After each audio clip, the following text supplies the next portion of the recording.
My balcony is my window on the world. I prefer it to my room. The room has just one window, a square hole in the wall crossed by three iron bars.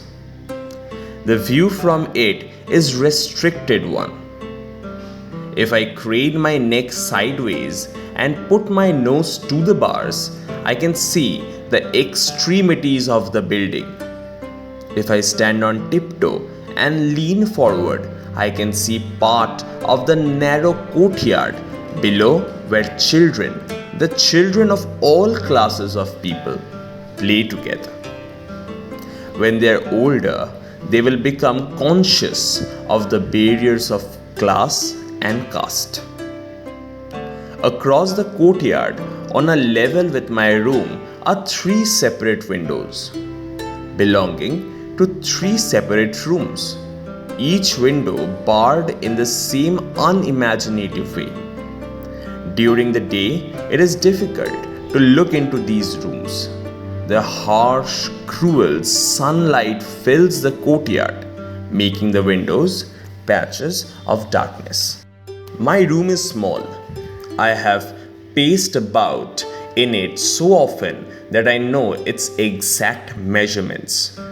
My foot from heel to toe is 11 inches. That makes the room just over 12 feet in length.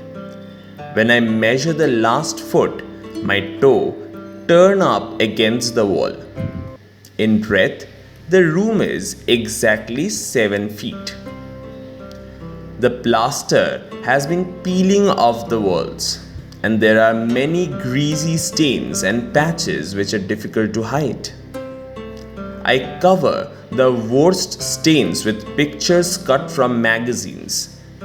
But as there is no symmetry about the stains, there is none about the pictures. My personal effects are few and none of them precious. On a shelf in the wall are a pile of paperbacks in English, Hindi, and Urdu. Among them, my two Urdu thrillers, Khoon means blood and Jasoos, detective. They did not take long to write. Some passages were my own, some free translations from English authors. Having been brought up in a Hindu home, in a Muslim city, and in an English school, I was fairly proficient in three languages. The books have sold quite well for my publisher. My publisher, who operates from a Meerut by-lane, paid me 200 rupees for each book, a flat and final payment, no royalties. I could not get better terms from any other publisher. It is a good country for publishers, but not for writers. To quote Byron, now Barabbas was a publisher.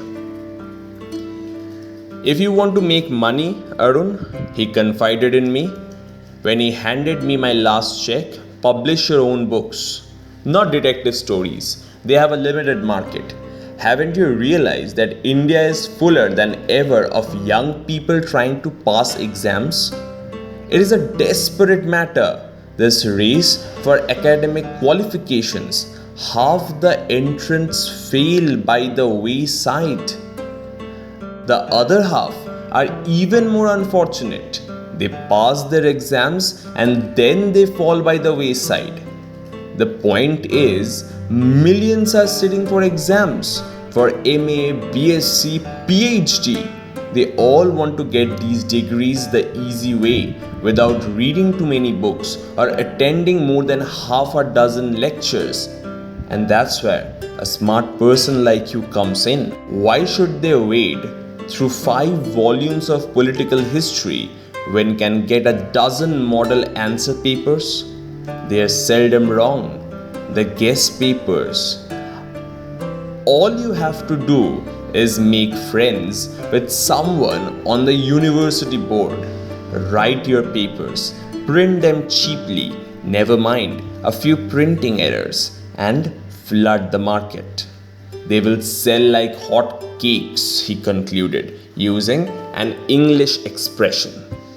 I told him I would think about his proposal, but I never really liked the idea. I preferred spilling the blood of fictitious prostitutes to spoon feeding the brains of misguided students.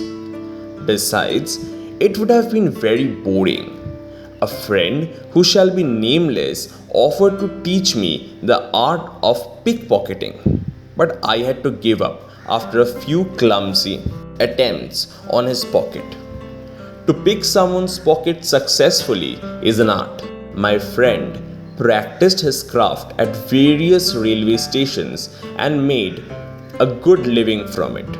I knew I couldn't. I would have to stick to writing cheap thrillers.